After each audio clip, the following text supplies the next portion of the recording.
പല സ്ത്രീകളും തലമറക്കാതെ നടക്കുന്നു. തലയിലിനി തട്ടമിടുകയാണെങ്കിൽ തന്നെ തലയുടെ പകുതി മുതൽക്കങ്ങോട്ട് മാത്രം മറക്കുന്നു. മറക്കാതെ നടക്കുന്നു. കൈത്തണ്ട കാണിച്ച് നടക്കുന്നു. സുബ്ഹാനല്ലാഹ്. ഇലക്ഷൻ സമയത്തൊക്കെ റോട്ടുമ്മലിറങ്ങി സ്ത്രീകൾ മേൽപോട്ട് തുള്ളുന്നു. അന്യപുരുഷന്മാർക്ക് കൈ കൊടുക്കുന്നു. അന്യപുരുഷന്മാരുമായി തൊട്ടുരുമ്മി അങ്ങോട്ടും ഇങ്ങോട്ടും നീങ്ങുന്നു. ഇന്നാലില്ലാഹ്. അവിടുന്നെല്ലാം പോയി. ഇപ്പോൾ പരിഷ്കാരത്തിന്റെ പേരിൽ സുബ്ഹാനല്ലാഹ്, ഞാനിപ്പോൾ വിശദീകരിച്ച് പറയുന്നില്ല. ഒരു ചെറുപ്പക്കാരൻ എന്നെ വിളിച്ച് ചോദിച്ചു, ഉസ്താദേ എന്തൊക്കെയാ നടക്കുന്നത്? സ്വന്തം കുടുംബത്തിലുള്ള അമ്മാമന്റെ മക്കൾ, ആൺമക്കൾ, 25-30 വയസ്സുള്ള ആൺമക്കൾ, അതേപോലെ തന്നെ ഈ അമ്മാമന്റെ പെങ്ങളുടെ മക്കൾ, ജേഷ്ഠത്തി അനുജത്തിമാരുടെ മക്കൾ, കുടുംബത്തിലുള്ള മക്കൾ, ആണും പെണ്ണുമൊക്കെ ഇടകലർന്ന് ടൂറ് പോവുകയാണ്. തൊട്ടടുത്തിരിക്കുകയാണ്. പരസ്പരം ഭക്ഷണം. അതാ അന്യ സ്ത്രീ അന്യപുരുഷന്. ഇതെല്ലാം അന്യ സ്ത്രീ പുരുഷന്മാരാണ്. ജേഷ്ഠത്തിയും അനുജത്തിയുടെയും മക്കൾ തമ്മിൽ കാണാൻ പറ്റില്ല, തൊടാൻ പറ്റില്ല. ആങ്ങളുടെയും പെങ്ങളുടെയും മക്കൾ തമ്മിൽ കാണാനും തൊടാനും പറ്റില്ല. അന്യപുരുഷന്മാരുടെ അതേ നിയമമാണ്. ഭർത്താവിന്റെ അനുജനും ജേഷ്ഠനുമൊക്കെ അന്യപുരുഷന്റെ നിയമമാണ്. പക്ഷേ അതെല്ലാം കാറ്റിൽ പറത്തി ഒന്നിച്ച് ടൂറ് പോവുകയാണ്. വയനാട്ടിൽ പോയിട്ട് അവിടെ റൂം എടുക്കുകയാണ്. രാത്രിയിൽ അവിടെ കിടക്കുകയാണ്. നേരം വെളുത്തിട്ട് അവിടെ സ്വിമ്മിങ് പൂളിൽ ആണും പെണ്ണും ഒന്നിച്ച് കുളിക്കുകയാണ്. ഇങ്ങനെയൊക്കെയുള്ള എത്രയോ ഗൗരവമേറിയ തെറ്റുകൾ കുടുംബത്തിലൊക്കെ നടക്കുന്നു ഉസ്താദേ. പറഞ്ഞിട്ട് നടക്കുന്നില്ല, പറഞ്ഞാൽ നമ്മളെ ഒരു പഴഞ്ചനാക്കുകയാണ് എന്ന് ചില ആളുകൾ വിളിച്ചു പറഞ്ഞത് ഞാൻ ഓർക്കുകയാണ്. വല്ലാത്തൊരു ആഖിർ സമാനിലാണ് നമ്മുടെ ജീവിതം. ഹറാമും ഹലാലുമില്ല. ആഖിറത്തിന് വേണ്ടി ക്ഷമിക്കാൻ ആരും തയ്യാറല്ല. ദുന്യാവിൽ അടിച്ചു പൊളിച്ച് ജീവിക്കണമെന്ന ചിന്തയാണ്. അല്ലാഹു പറയുന്നു, അങ്ങനെ ജീവിക്കുമ്പോൾ അതിനൊക്കെ സൗകര്യം പടച്ചവൻ ചിലപ്പോ ചെയ്തു തരും.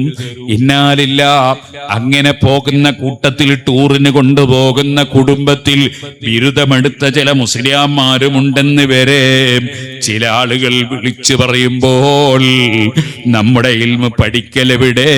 പഠിച്ച് ബിരുദമെടുക്കലെവിടെ? ഇൽമിന്റെ മഹത്വം എവിടെ? ഇൽമുമായുള്ള ജീവിതം എവിടെ? ثم جعلنا له جهنم يصلاها مذموما مدحورا ومن أراد الآخرة وسعى لها سعيها وهو مؤمن. അതേ സമയത്ത് ആഖിറം ഉദ്ദേശിച്ചുകൊണ്ട് പ്രവർത്തിക്കുന്നു. ദുനിയാവിന്റെ കാര്യലാഭമോ, ദുന്യാവിലുള്ള അടിച്ചുപൊളിയോ, ദുന്യാവിനുള്ള സ്ഥാനമാനമോ, ദുന്യാവിനുള്ള രസങ്ങളോ ചിന്തിക്കാതെ എനിക്ക് കഥാ തീരാത്ത കാലം പാരത്രിക ലോകത്തൊരു ജീവിതമുണ്ടല്ലോ, ആ ജീവിതം നഷ്ടപ്പെടുന്ന ഒന്നും ഇവിടെ ചെയ്തുകൂടല്ലോ എന്ന ഉദ്ദേശത്തോടുകൂടെ പ്രവർത്തിക്കുന്നവർ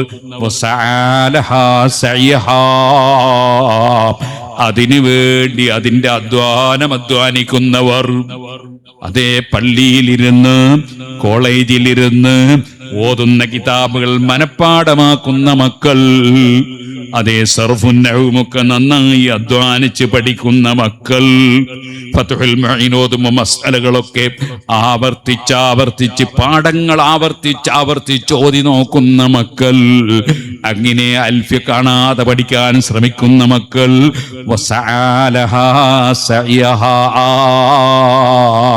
ഖുർആൻ ഓതാൻ സമയം കാണുന്ന മക്കൾ, ഹദ്ദാദ് ചൊല്ലാൻ സമയം കാണുന്ന മക്കൾ, വിർദുൽ ലത്തീഫ് ചൊല്ലാൻ സമയം കാണുന്ന മക്കൾ, അതേ ഉസ്താദ് നാട്ടിൽ പോയാലും നാട്ടിൽ പോയില്ലെങ്കിലും അച്ചടക്കത്തോടെ ജീവിക്കുന്ന മക്കൾ,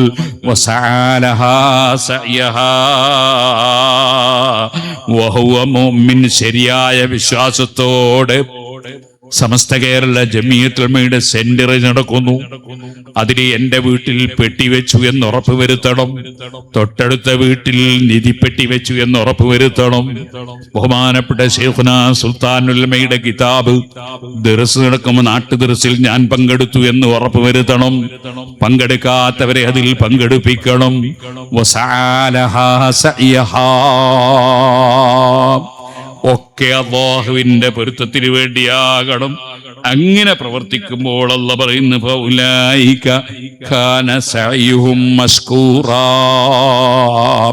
അവരുടെ സേവനങ്ങളും പ്രവർത്തനങ്ങളുമൊക്കെ അതിന് വലിയ പ്രതിഫലം പടച്ച റബ്ബ് നൽകുന്നുണ്ട് നബിയേ. ഉമർ ഖാദി റഹിമഹുല്ലാ അധ്വാനിച്ച് പഠിച്ച ആളാണ്, പഠിച്ചതനുസരിച്ച് പ്രവർത്തിച്ച ആളാണ്. ധൈര്യത്തിൽ പറയുന്നു, അതേ ഹൈദറൂസ് മരിച്ചിട്ടില്ല, കുഞ്ഞമ്മൂ നീ പോയിട്ട് വിവരം പറയണം, ഹൈദറൂസ് മരിച്ചിട്ടില്ല, ഞാൻ വരുന്നു എന്ന് പറയണം. ബഹുമാനപ്പെട്ട ഒരു സുന്നത്ത് നിസ്കരിച്ച് കഴിയുമ്പോഴേക്ക് കുഞ്ഞമ്മു ഓടിപ്പോയി, ആവേശത്തോടെ ഓടിപ്പോയി. ഖാദിയാർ വരുന്നുണ്ട്, ഹൈദറൂസ് മരിച്ചിട്ടില്ല. മരിച്ചിട്ട് ഇങ്ങനെ കഫൻ ചെയ്ത നിലക്ക് കിടത്തിയ മയ്യിത്താണ്. ഉമർ ഖാദി റഹിമഹുല്ലാ പെട്ടെന്ന് വന്നത് കണ്ടപ്പോ, കുഞ്ഞമ്മോ നീ പോയിട്ടില്ല, നിന്നോട് പോകാൻ പറഞ്ഞിട്ട്? ഞാൻ പോയി വളരെ പെട്ടെന്ന് തിരിച്ചെത്തി. അപ്പൊ ഉമർ ഖാദി അള്ളാഹുവിന്റെ സന്തോഷത്തോടെ അങ്ങ് ചൊല്ലി, കുഞ്ഞമ്മു ഖാദിമുൽ ഖൗമി ശജഅനു യഖാഫു അബദൻ ജിന്നുൻ വശൈത്താനു. കുഞ്ഞമ്മു ഔലിയാക്കൾക്ക് ആലിമീങ്ങൾക്ക് ഖിദ്മത്ത് എടുക്കുന്ന ആളാ. ശജഅനു നല്ല ധീരനാ. യഖാഫുഹു അബദൻ ജിന്നുൻ വശൈത്താനു, ജിന്നും ശൈത്താനും ഒക്കെ കുഞ്ഞമ്മൂനെ പേടിക്കും. മഹാന്മാരെ കൂടെ കൂടിയാൽ അങ്ങനെ അവരെ ജിന്നും ശൈത്താനൊക്കെ പേടിക്കും. കുഞ്ഞമ്മൂന് അറബി അറിയില്ല, ഈ വാചകത്തിന്റെ അർത്ഥം അറിയില്ല, ബൈത്തിന്റെ അർത്ഥം അറിയില്ല. കുഞ്ഞമ്മു മനസ്സിലാക്കി ഖാദിയാർക്ക് എന്നോട് ദേഷ്യപ്പെടുത്തിട്ട് എന്നെ ജിന്നും ശൈത്താനും ഒന്ന് വിളിച്ചതാണ് എന്ന് മനസ്സിലാക്കി. ഖാദിയാരെ ഞാൻ പോയിട്ടുണ്ട്, എന്നെ ജിന്നും ശൈത്താനും ഒന്ന് വിളിക്കണ്ട. മോനെ ഞാൻ പറഞ്ഞതല്ല, നിന്നെ ജിന്നും ശൈത്താനൊക്കെ പേടിക്കുന്നാ പറഞ്ഞത്. ഉമർ ഖാദി റഹിമഹുല്ലാ വീട്ടിലേക്ക് പോയി, വെൺമേനാട് വീട്ടിൽ ചെന്ന് നേരെ ഹൈദറൂസിന്റെ സമീപത്തേക്ക് ചെന്ന് അവിടുന്ന് എന്തോ ഒന്ന് മന്ത്രിച്ചു, അല്ലെങ്കിൽ അവിടുത്തെ ഉമിനീര് തൊട്ട് പുരട്ടിക്കൊടുത്തു. സുബ്ഹാനല്ലാഹ്, ഹൈദറൂസിനോട് എഴുന്നേറ്റ് നിൽക്കാൻ പറയുമ്പോ നമ്മൾ പാടിപ്പുകുത്തുന്നതല്ലേ മുഹീദ്ദീൻ മാലയിൽ, കുപ്പിയകത്തുള്ള വസ്തുവിനെ പോലെ കാണും ഞാൻ നിങ്ങളെ കൽബകമെന്നോവർ, കോഴിന്റെ മുള്ളോട് കുകന്ന് ചൊന്നാരെ കുശാത കൂക്കിപ്പറപ്പിച്ച് വിട്ടോവർ. അതേ അല്ലാഹുവിന്റെ ഔലിയാക്കൾക്ക് റബ്ബ് നൽകുന്ന കറാമത്ത്. മഹാനായ ഉമർ ഖാദി റഹിമഹുല്ലാഹ് വിളിക്കുമ്പോൾ ഹൈദറൂസ് എഴുന്നേറ്റ് നിൽക്കുന്നു. ഹൈദറൂസ് മരിച്ചിട്ടില്ല. ശരിക്കും അധ്വാനിച്ച് ഇൽമു പഠിക്കുകയും പഠിച്ചതനുസരിച്ച് പ്രവർത്തിക്കുകയും ആരെയും അതാ ദീനിന്റെ കാര്യത്തിൽ വില വെക്കാതെ ഏത് വ്യാജ ത്വരീഖത്തുകാര് വന്നാലും ഏത് ശൈഖ് വന്നാലും വ്യാജനാണെങ്കിൽ ശക്തിയായി എതിർത്തുകൊണ്ട്, അതേപോലെ സുന്നത്ത് ജമാഅത്ത് ഹഖ് ഹഖായി തുറന്നു പറഞ്ഞുകൊണ്ട് ബഹുമാനപ്പെട്ടവര് പ്രവർത്തനം നടത്തിയപ്പോൾ അവിടുത്തേക്ക് അല്ലാഹു തആല വലിയ സ്ഥാനം നൽകി. ഉമർ ഖാദി റഹ്മത്തുള്ളാഹി അലൈഹി തങ്ങളുടെ പേരിലുള്ള സ്ഥാപനമാണിത് എന്ന് കേട്ടപ്പോൾ വലിയ സന്തോഷം തോന്നി. എന്റെ സാധാരണ പതിവിൽ ജൂൺ, ജൂലൈ, ആഗസ്റ്റ് മാസങ്ങളിൽ പ്രസംഗത്തിന് പോകാറില്ല, പൊതുപ്രസംഗത്തിന് പോകാറില്ല. നമ്മുടെ സംഘടനയുടെ അത്യാവശ്യ പരിപാടികൾക്ക് മാത്രമേ പോകാറുള്ളൂ. അതിന് പല കാരണങ്ങളുണ്ട്, കാരണം പറഞ്ഞ് നേരം പോക്കുന്നില്ല. പല കാരണങ്ങളുണ്ട്. ഇവിടെ ഉമർ ഖാദി റളിയല്ലാഹു അൻഹുവിന്റെ പേരിലുള്ള ഈ സ്ഥാപനം അത് പ്രത്യേകിച്ചും ഒരു സയ്യിദ് അവരുടെ നേതൃത്വത്തിൽ നടക്കുന്നു എന്ന് പറഞ്ഞപ്പോ നമ്മുടെ പ്രിയപ്പെട്ട കുരിക്കളവറുകളും മറ്റും വന്നപ്പോ ഇവിടെ ഒന്ന് വന്നു പോകാം എന്ന് തീരുമാനിച്ചു. അങ്ങനെ ബറക്കത്തിനു വേണ്ടി ഏറ്റെടുത്ത ഒരു പരിപാടിയാണ് ഇത്. അല്ലാഹു സുബ്ഹാനഹു വ തആല നമ്മുടെ എല്ലാ സദസ്സുകളും ഈ സദസ്സും കബൂൽ ചെയ്യുമാറാകട്ടെ. നല്ല ദീനി ഖിദ്മത്തിന് അല്ലാഹു നമുക്കെല്ലാവർക്കും തൗഫീഖ് നൽകുമാറാകട്ടെ. ഞാൻ ഉമർ ഖാദി റളിയല്ലാഹു അൻഹുവിന്റെ കറാമത്തുകളും അവിടുത്തെ തഖ്വയും ബറക്കത്തിനു വേണ്ടി പറഞ്ഞതാണ്. അവിടുത്തെ ബറക്കത്ത് കൊണ്ട് അല്ലാഹു നമുക്ക് തഖ്വ ഏറ്റിത്തരുമാറാകട്ടെ. ജീവിതത്തിൽ ഒരുപാട് തെറ്റുകുറ്റങ്ങൾ വന്നുപോയ പാപികളായിരിക്കും നമ്മൾ മഹ്ഫൂദീങ്ങളൊന്നുമല്ല. നമ്മൾ ജീവിതത്തിൽ പലപ്പോഴും പല അബദ്ധങ്ങളും തെറ്റുകളും സംഭവിച്ചവരായിരിക്കും, യാതൊരു സംശയവും ഇല്ല. ഈ സദസ്സിൽ ഒരു പക്ഷേ ഏറ്റവും വലിയ തെറ്റ് ചെയ്ത പാപി ഞാനായിരിക്കും. അല്ലാഹുവേ, ഞങ്ങൾക്ക് എല്ലാവർക്കും നീ മാപ്പ് തരണം റഹ്മാനെ. നമ്മളെല്ലാം വളരെ നല്ലവരാണ് എന്ന് നമ്മളിങ്ങനെ ചിന്തിക്കും. ആ ചിന്ത പലപ്പോഴും പാളിച്ചയാണ്. നമ്മൾ നല്ലവരാണെന്ന് ചിന്തിക്കണമെങ്കിൽ സുബ്ഹാനല്ലാഹ് എന്ത് നന്മയാണ് നമുക്ക് പറയാനുള്ളത്? ഒറ്റ കാര്യം നമുക്ക് വേണമെങ്കിൽ പറയാം. നമുക്ക് സത്യമാണെന്ന് ബോധ്യപ്പെട്ടതേ ജനങ്ങളോട് നമ്മൾ പറഞ്ഞിട്ടുള്ളൂ. അസത്യമാണെന്ന് ബോധ്യപ്പെട്ടതിനെ മാത്രമേ ജീവിതത്തിൽ വിമർശിച്ചിട്ടുള്ളൂ. അത് വേണമെങ്കിൽ പറയാം. മനഃപൂർവ്വം നമ്മൾ അള്ളാഹുവിന്റെ ദീന് കൊണ്ട് കളിച്ചിട്ടില്ല. വേറെ വല്ല വിഷയങ്ങളും എടുത്തു വെച്ചാൽ നിസ്കരിച്ചിട്ടുണ്ട്, പക്ഷേ ആ നിസ്കാരത്തിൽ ദുന്യാവിന്റെ പല ചിന്തകളും ഖൽബിൽ കടന്നു വന്നിട്ടുണ്ടാകാം. പ്രവർത്തിക്കുന്ന പ്രവർത്തനങ്ങളിലൊക്കെയും വേണ്ടാത്ത വികാരങ്ങൾ വന്നിട്ടുണ്ടാകാം. പരിപൂർണമായ സൽക്കർമ്മം ചെയ്തവരാണെന്ന് പറയാൻ ഈ പാവപ്പെട്ട എന്നെ പോലുള്ളവർക്കൊരിക്കലും ധൈര്യപ്പെടാൻ വകുപ്പില്ല. എന്നാൽ തെറ്റുകളോ അല്ലാഹു വിരോധിച്ചത് പലതും ദുർബലരായ നമ്മളിൽ നിന്ന് പലപ്പോഴും ദുർബല നിമിഷങ്ങളിൽ സംഭവിച്ചിട്ടുണ്ടാകാം. അല്ലാഹു വിരോധിച്ചത് സംഭവിച്ചിട്ടുണ്ടാകാം. അവൻ വിരോധിച്ചത് ചെയ്തു പോയിട്ടുണ്ടാകാം. അവൻ കൽപ്പിച്ചത് പലതും വിട്ടുപോയിട്ടുണ്ടാകാം. അവന്റെ ഹബീബ് നബി സല്ലല്ലാഹു അലൈഹി വസല്ലം തങ്ങൾ പഠിപ്പിച്ച ആയിരക്കണക്കിന് സുന്നത്തുകൾ ജീവിതത്തിൽ ഒഴിഞ്ഞു പോയിട്ടുണ്ടാകാം. കറാഹത്തും ഹറാമും ഒക്കെ പലതും സംഭവിച്ചു പോയിട്ടുണ്ടാകാം.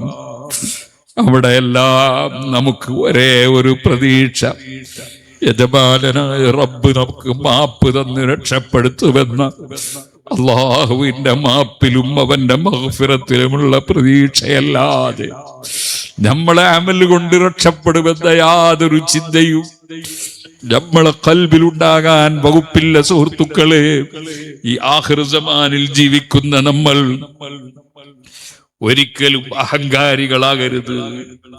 ഞാനൊരു നല്ലവനാണ് എന്ന് ചിന്തിക്കരുത്. മറിച്ച് നമ്മളൊക്കെ ഒരുപാട് ന്യൂനതകൾ ഉള്ളവരാണ്.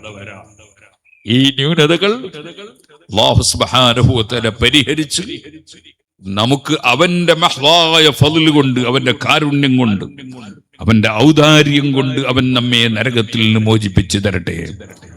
മരിക്കുന്ന സമയത്ത് ഈമാൻ സലാമത്താക്കി ഭരിപ്പിച്ച് സാലിഹീങ്ങളെ കൂടെ, ഉമർ ഖാദി റഹ്മത്തുള്ളാഹി അലൈഹി തങ്ങളുടെ കൂടെ, മമ്പറം തങ്ങളുടെ കൂടെ, സൈനുദ്ദീൻ മഖ്ദൂം റളിയല്ലാഹു അൻഹുവിന്റെ കൂടെ, സൈനുദ്ദീൻ അൽ മഅ്ബരി തങ്ങളുടെ കൂടെ, ഇബ്നു ഹജർ അൽ ഹൈതമി റളിയല്ലാഹു അൻഹുവിന്റെ കൂടെ, അവരെല്ലാം ചെയ്ത സേവനങ്ങൾ എത്ര വലുതാണ്.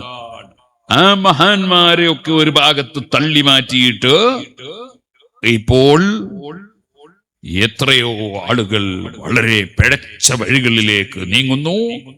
സുബ്ഹാനല്ലാഹ്. മുആവിയ റളിയല്ലാഹു അൻഹുവിനെ അനുസാരപ്പെടുത്തി സംസാരിക്കുന്നവർ, അതേപോലെ തന്നെ സഹാബത്തിലുള്ള പലരെയും നിന്ദിച്ച് സംസാരിക്കുന്നവർ, ഇന്നാ ലില്ലാഹി വ ഇന്നാ ഇലൈഹി റാജിഊൻ. എത്ര സഹാബികളുണ്ട് മുആവിയ റളിയല്ലാഹു അൻഹുവിന്റെ കൂടെ. അവരൊരു ഭാഗത്ത് മാറി നിന്ന സമയത്ത്, അലി റളിയല്ലാഹു അൻഹു മാറി നിന്ന സമയത്ത് അവരുടെ കൂടെ എത്ര സഹാബികളുണ്ട്. എന്തിനധികം പറയണം, എല്ലാ സഹാബികളും യോജിച്ചുകൊണ്ടല്ലേ ബഹുമാനപ്പെട്ടവരെ അലി റളിയല്ലാഹു അൻഹുവിന്റെ വഫാത്തിന് ശേഷം ഹസൻ റളിയല്ലാഹു അൻഹു ഖലീഫയാവുകയും ഹസൻ റളിയല്ലാഹു അൻഹു സ്വന്തമായി തന്നെ മുആവിയ റളിയല്ലാഹു അൻഹുവിന് ഭരണം ഏൽപ്പിച്ചു കൊടുത്ത് എല്ലാ സഹാബികളും അന്നുള്ള 10,000-കണക്കിന് സഹാബികൾ എല്ലാവരും മുആവിയ റളിയല്ലാഹു അൻഹുവിനെ ഖലീഫയായി അംഗീകരിക്കുകയും മുആവിയ റളിയല്ലാഹു അൻഹുവിന്റെ ഫത്വകൾ സ്വീകരിക്കുകയും അവിടുത്തെ തീരുമാനങ്ങൾ അംഗീകരിക്കുകയും ചെയ്യുകയല്ലേ ഉണ്ടായിട്ടുള്ളത് സഹാബികളുടെ ജീവിതത്തിൽ. അതുകൊണ്ടല്ലേ ഇമാം ബുഖാരി റളിയല്ലാഹു അൻഹുവിനെ പോലെ വളരെ ശ്രദ്ധിച്ചുകൊണ്ട് മാത്രം ഹദീസുകൾ സ്വീകരിക്കുന്ന മുഹദ്ദിസുകളായ ഇമാമിയങ്ങൾ മുആവിയ റളിയല്ലാഹു അൻഹുവിൽ നിന്ന് എത്ര ഹദീസുകളാണ് ഉദ്ധരിച്ചത്, അവിടുന്ന് പഠിപ്പിച്ചത് വലിയ ദീനിന്റെ ആശയമായി. അബ്ദുല്ലാഹി ഇബ്നു അബ്ബാസ് റളിയല്ലാഹു അൻഹു എന്ന സഹാബി നമുക്കറിയാം, അലി റളിയല്ലാഹു അൻഹുവിന്റെ കുടുംബക്കാരനും പക്ഷക്കാരനുമായിട്ട് പോലും മുആവിയ റളിയല്ലാഹു അൻഹു ഒറ്റ റകഅത്ത് കൊണ്ട് വിത്ർ നിസ്കരിക്കുന്നു എന്ന കംപ്ലൈന്റ് ഇബ്നു അബ്ബാസ് റളിയല്ലാഹു അൻഹുവിന്റെ ശിഷ്യൻ വന്ന് പറഞ്ഞപ്പോ മിണ്ടിപ്പോകണ്ട, അദ്ദേഹം വലിയ മഹാപണ്ഡിതനാണ് എന്നല്ലേ ഇബ്നു അബ്ബാസ് റളിയല്ലാഹു അൻഹു പറഞ്ഞത് ഇമാം ബുഖാരി റിപ്പോർട്ട് ചെയ്തത്. അങ്ങനത്തെ മുആവിയ റളിയല്ലാഹു അൻഹുവിനെ അറിവുകേടിന്റെ ആഴം കൊണ്ട് കുറ്റം പറയുന്നവരുണ്ട്. അതുപോലെ മഹാന്മാരായ സഹാബികളെ താഴ്ത്തിപ്പറയുന്നവരുണ്ട്. അവരൊക്കെ അവരുടെ ആഖിറത്തിന്റെ കാര്യത്തിൽ അങ്ങേയറ്റം ഭയപ്പെടേണ്ടതുണ്ട്, യാതൊരു സംശയവും ഇല്ല. ഇബ്നു ഹജറുൽ ഹൈതമി തങ്ങളെ പോലുള്ള മഹാന്മാർ, അങ്ങനെ ഇമാം നവവി റളിയല്ലാഹു അൻഹു പോലുള്ള മഹാന്മാർ, മുഹീദ്ദീൻ ശൈഖ് റളിയല്ലാഹു അൻഹു പോലെ മഹാന്മാർ, മുഴുവൻ ആളുകളും എല്ലാ ഇമാമിയങ്ങളും ഒരാൾക്കും തർക്കമില്ലാതെ എല്ലാവരും പറഞ്ഞൊരു കാര്യമാണ്, കുല്ലുഹും ഉദൂൽ, എല്ലാ സഹാബികളും സത്യത്തിലാണ്, എല്ലാവരും മഅ്ജൂരീങ്ങളാണ്, അല്ലാഹുവിന്റെ അടുക്കൽ സ്വർഗ്ഗം ലഭിക്കുന്നവരാണ്. ഒരു സഹാബിയെയും ഒരു ചെറിയ ഒരു സായിബത്ത്, ഇമാം ഇബ്നു ഹജർ തങ്ങളെ വാക്ക് കടമെടുത്താൽ, ഒരു നഖ്സിന്റെ ഒരു ന്യൂനതയുടെ ഒരു സായിബത്ത്, ഒരു ചെറിയ ശകലം പോലും മനസ്സിൽ, ഒരു മുഅ്മിനിന്റെ മനസ്സിൽ സഹാബികളെ കുറിച്ചുണ്ടാകാൻ പാടില്ല. ആ സഹാബത്തിനെ പിന്തുടർന്നവർക്ക് സ്വർഗമുണ്ടെന്നാണ് ഖുർആൻ പറഞ്ഞത്. അല്ലാഹു സുബ്ഹാനഹു വ തആല ആ സുന്നത്ത് ജമാഅത്തിന്റെ വഴിയിൽ ജീവിച്ച് മരിക്കാൻ നമുക്കെല്ലാവർക്കും തൗഫീഖ് നൽകുമാറാകട്ടെ. ഞാൻ എൻ്റെ വാക്കുകൾ നിർത്തുന്നു. ഇനിയും പരിപാടികൾ ഉണ്ടാകുമെന്ന് ഞാൻ കരുതുന്നു.